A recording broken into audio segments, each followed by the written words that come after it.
Hello.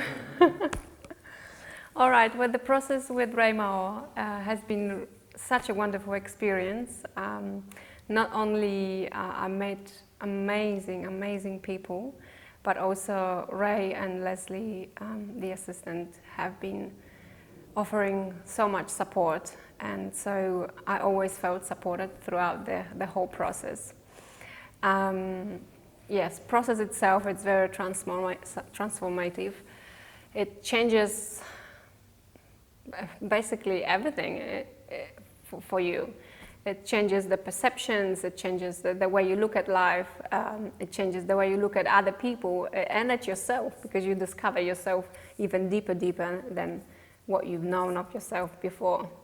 All the workshops have been so wonderful. Such a range, different variety, so we're never really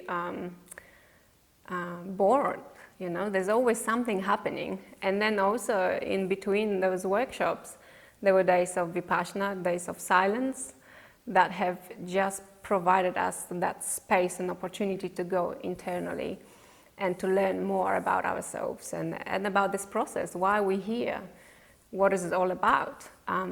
So yes, I'm really grateful for Ray to come to Australia and do the process, and I feel so blessed to have met so many beautiful beings, and who I know now they're going to just go out and shine their light and bring it to the rest of the world. Thank you.